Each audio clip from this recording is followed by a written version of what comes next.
Now our next question is the label diagram. The label diagram of the nucleus is shown below. ये आपको label diagram given है, right? On the basis of this, using the above diagram, answer the following question. Answer the following question. तो देखो first part में आपसे पूछा गया है. फर्स्ट पार्ट में आपसे पूछा गया है which nucleus structure are embedded in the nucleoplasm. तो एक बार फिगर को देख लेते हैं. देखो दिस इज न्यूक्लियोप्लाज्म, राइट. अब इसके अंदर कौन कौन से न्यूक्लियर स्ट्रक्चर आपको दिखाई दे रहे हैं. एक तो क्रोमैटिन दिखाई दे रहा है आपको विद इन द न्यूक्लियोप्लाज्म, और आपको दिखाई दे रहा है न्यूक्लियोलस. ये क्लियर हो गया. तो आपका आंसर क्या होगा. Your answer will be within nucleoplasm two types of nuclear structures are embedded. One is nucleolus, another is chromatin material. Is it clear? ठीक है. The next question is what is the function of the nucleolus in the nucleus. nucleolus का function क्या होता है. तो आप जो answer दोगे वो आपको इस तरह से देना है. The nucleolus is a spherical structure found in the cell's nucleus, right? Whose primary function is to produce and assemble the cell's ribosomes. Whose primary function is to produce and assemble the cell ribosome. या इस चीज को आप ऐसे भी समझ सकते हो. Nucleolus is rich in protein and RNA molecule and act as the site for ribosomes formation. क्यों वो site for ribosome formation act करता है? Because it is rich in protein and RNA molecule. Clear हो गया तक. ठीक है. Now next question is what is the composition of chromosomes in the nucleus. What is the composition of chromosomes in the nucleus. तो जो आपका answer होगा chromosomes are composed of DNA and protein. ये पहले बहुत बार डिस्कस कर चुके हैं. क्रोमोसोम्स किस चीज से बना होता है. डीएनए और प्रोटीन से. ये क्लियर हो गया. ठीक है. The next part is what are the chromosomes seen in the nucleus. When are the chromosomes. Chromosomes को कब देख सकते हैं. देखो जब तक वो डिवाइड नहीं हो सकता. नो, जब तक वो डिवाइड नहीं होगा, मतलब डिवीजन ऑफ सेल नहीं क्रिएट होगा, तब तक आप क्रोमोसोम्स को नहीं देख सकते. तब एक थ्रेड लाइक स्ट्रक्चर ही होगा. During division we can see the chromosomes. तो आपका जो आंसर होगा वो आपको इस तरह से देना है.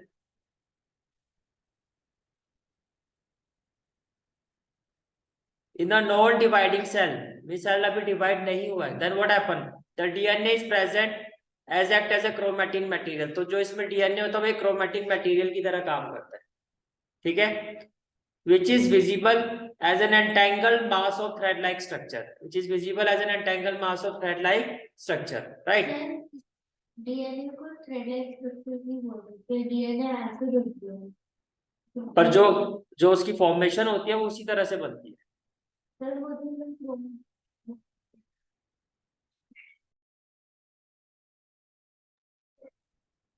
क्लियर हो गया. ठीक है. तो देखो in a non-dividing cell the DNA is present as a part of chromatin material which is visible as an entangled mass of thread-like structure.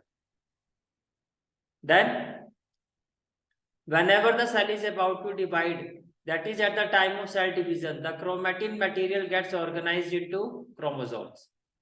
Is it clear?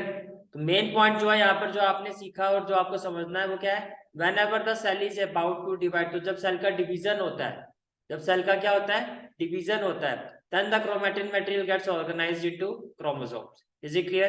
ठीक है.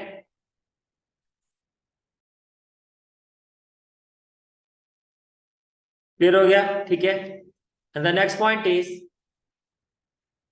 which structure transmit the heredity information from parents to offspring. genes.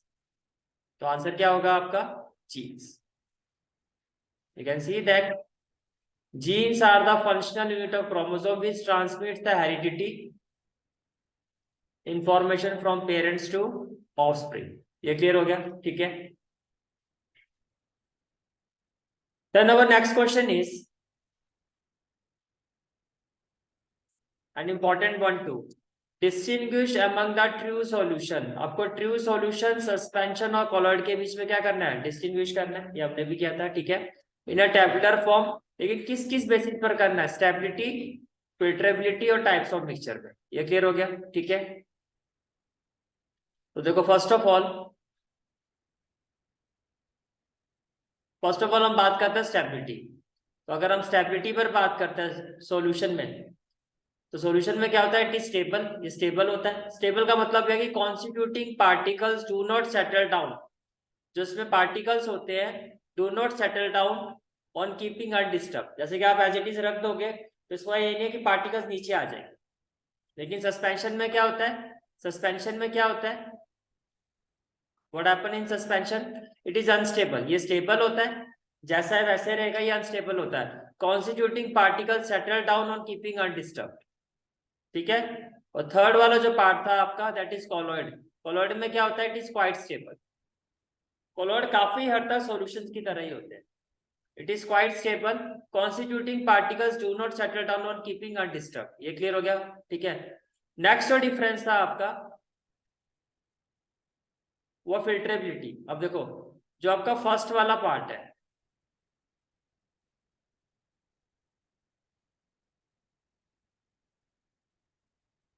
तो देखो ये क्या है आपका, ये solution है, ये आपका सस्पेंशन है, और ये आपका क्या है, कॉलॉइड। ये क्लियर हो गया, ठीक है। अगर फिल्ट्रेबिलिटी की बात करते हैं, particles can not be separated by filtration, because बहुत ही कम साइज होता है। पढ़ा था ना ट्रू सॉल्यूशन का साइज बहुत छोटा होता है पार्टिकल्स का, means passes through filter paper. ये फिल्टर पेपर से भी पास हो जाते हैं, इतने छोटे होते हैं। अगर हम सस्पेंशन की बात करते हैं, सस्पेंशन का एग्जांपल मडी वाटर, चौक वाटर, तो उसमें तो पार्टिकल्स बहुत बड़े साइज के होते हैं। तो particles are large so they can be easily separated by ordinary filtration, means do not pass through the filter paper. ये क्लियर हो गया। और जो आपका कोलोइडल सॉल्यूशन होता है, इसका एग्जांपल क्या है, मिल्क, ब्लड, उसमें पार्टिकल्स का जो साइज होता है वो इंटरमीडिएट होता है, इन दोनों के बीच में होता है। It can not be separated by ordinary filter paper. Ordinary filter paper तो सेपरेट नहीं कर सकते, but can be separated by ultra filtration, means passes through filter paper. तो ये भी पास हो जाता है क्योंकि इनका साइज भी क्या होता है, छोटा। मिल्क के पार्टिकल्स कितने छोटे होते हैं आप देख सकते हो, समझ सकते हो, ठीक है। फिर अदर टाइप्स ऑफ मिक्सचर, जो आपका सॉल्यूशन होता है, जो आपका ट्रू सॉल्यूशन होता है वो कैसा होता है, होमोजेनियस मिक्सचर होता है। जो आपका सस्पेंशन होता है उसमें डिफरेंट लेयर दिखाई देती है, वो क्या होता है, हेट्रोजीनियस। और जो आपका कोलोइडल सॉल्यूशन होता है वो देखने में कैसा दिखाई देता है, होमोजेनियस, पर एक्चुअली होता क्या है, हेट्रोजीनियस। क्लियर हो गया क्वेश्चन, ठीक है। Let's move to the next question.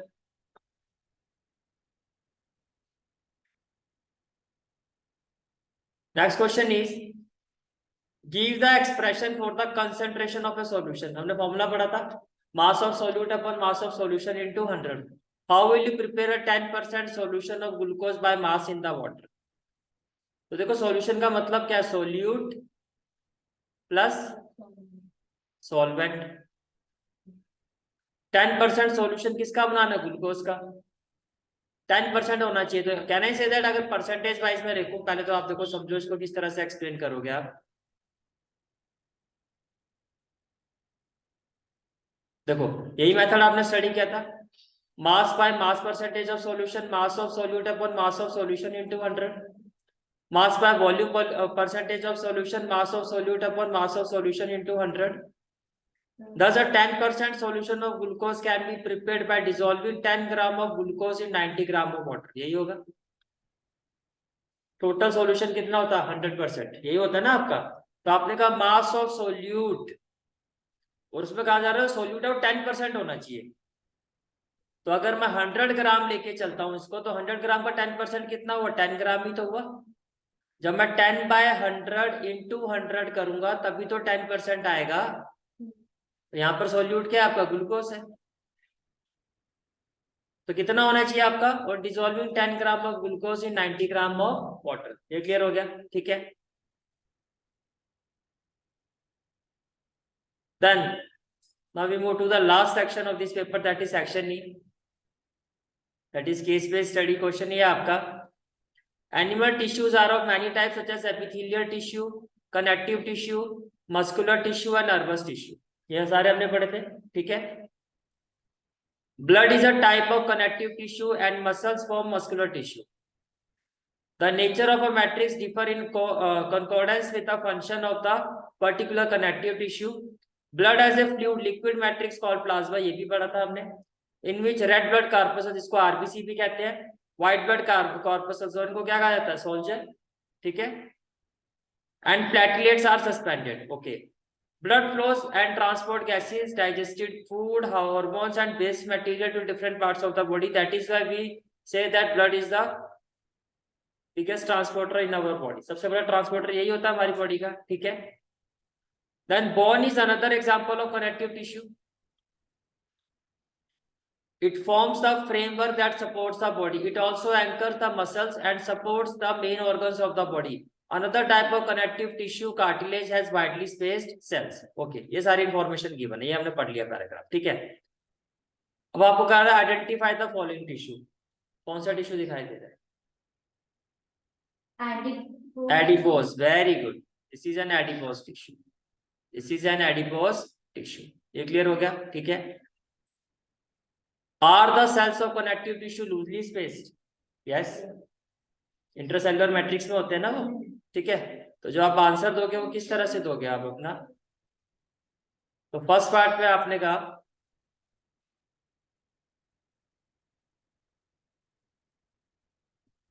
First of all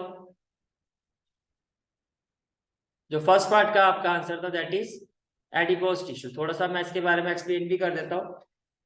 also known as body fat. ये क्या होता है? कनेक्टिव टिश्यू होता है that extend throughout your body. पूरी बॉडी में एक्सटेंड होता है एडिपोज टिश्यू. ठीक है. कहाँ होता है? It is found under your skin, between your internal organs and even in the inner cavities of bones. ये क्लियर हो गया. ठीक है. फिर सेकंड पार्ट में पूछा गया था कि कनेक्टिव टिश्यू के बीच में स्पेस होता है नहीं होता. तो connective tissue forms a support of framework of cells that interconnect the various organs in our body. और सेल्स ऑफ दिस टिश्यू, ये क्वेश्चन था आपका, जो आपके क्वेश्चन का आंसर है वो बता रहा हूं मैं, उस पर लेके आ रहा हूं. The cells of this tissue are loosely spaced and embedded in an intercellular matrix. अब क्वेश्चन होता है इंटरसेल्युलर मैट्रिक्स क्या होती है? तो देखो, अगर हम इंटरसेल्युलर मैट्रिक्स की बात करते हैं, what are intercellular matrices? It is a material that is secreted by the cells. इसको सेल्स प्रोड्यूस करते हैं.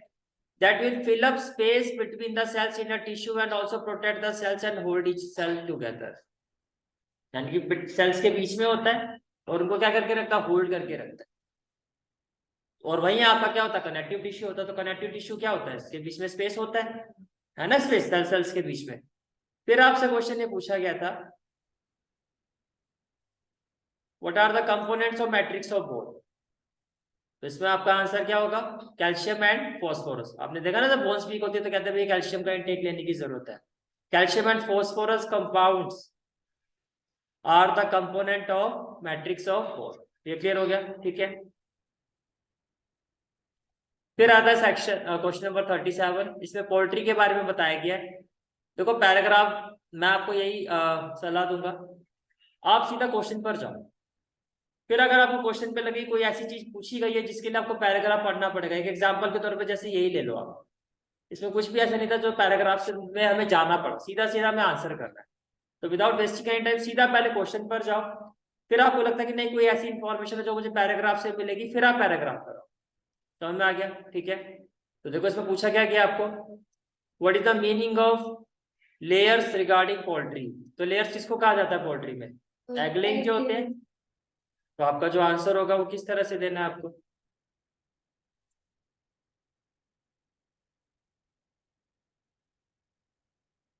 that egg laying poultry birds are called layers. ये क्लियर हो गया. ठीक है. फिर आपसे पूछा गया है there are different breeds of hens, so give some information about broiler. देखो एग वाले ही होते हैं, जो मीट वाले होते हैं उनको क्या कहा जाता है? ब्रॉयलर का है. तो ब्रॉयलर के बारे में काइंड ऑफ आपको एक शॉर्ट नोट लिखना, तो आप इस तरह से लिखोगे the specialised meat producing poultry birds are called broilers. अभी हमने इस चैप्टर को कंप्लीट किया था, इसमें पढ़ा था हमने. Broilers are quick growing birds which are raised for 6 to 8 weeks. Their food is rich in vitamin A and K. ये क्लियर हो गया. ठीक है. The next part of the question is, we know that different types of revolution regarding animal husbandry. So what is the silver revolution? Explain. Silver revolution था poultry को लेके. समझा गया? सिल्वर रिवॉल्यूशन किसको लेके आया था? ये पोल्ट्री फार्मिंग को लेके ही था. तो आप इस तरह से आंसर दोगे। The tremendous rise in the availability of poultry product is called silver revolution. जहाँ सिल्वर रिवॉल्यूशन की बात आएगी तो किस पर बेस्ड है? Poultry product. ये क्लियर हो गया? ठीक है। And the next question is there are different breeds of poultry birds mention two example of indigenous. देखो इंडिजीनियस को हिंदी में बोलो तो देसी, जो यहाँ की ही होती है। और एक्सोटिक का मतलब होता है फॉरेनर, बाहर से जो बाहर की जो होती है उनको कहा जाता है एक्सोटिक। समझा क्या? तो पोल्ट्री बर्ड्स में एक्सोटिक ब्रीड्स के बारे में कुछ एग्जांपल देने आपको। इंडिजीनियस का मतलब लोकल, और एक्सोटिक का मतलब बाहर से, जो यहाँ बाहर से इस एरिया में जो लेके आते हैं। ठीक है, जो आप एग्जांपल्स दोगे वो इस तरह से दोगे आप। इंडिजीनियस का देखो ये तो बड़ा इंपॉर्टेंट एग्जांपल होता है असील, असील और कड़कनाथ। और एक्सोटिक नाम से पता चल रहा है, Rhode Island Red and Light Sussex. अब ये इंडिया की तो नहीं है, ठीक है। तो जो फॉरेनर ब्रीड होते हैं उनको एक्सोटिक कहा जाता है, जो इंडियन होगी इंडियन से नाम रखो इंडिजीनियस बस। वैसे इंडिजीनियस का होता है देसी लोकल। तो इंडिजीनियस का एग्जांपल क्या हो गया? असील और कड़कनाथ। और एक्सोटिक का एग्जांपल क्या हो गया? रोड आइसलैंड और लाइट ससेक्स। और यहाँ के आपका पेपर खत्म होता है, वो मैं इसलिए कह रहा हूँ क्योंकि जो लास्ट क्वेश्चन है इस पेपर का वो आपका मोल कंसेप्ट पर बेस्ड है, वो आपके सिलेबस का पार्ट करंट सेशन में नहीं। क्लियर हो गया यहाँ तक? ठीक है।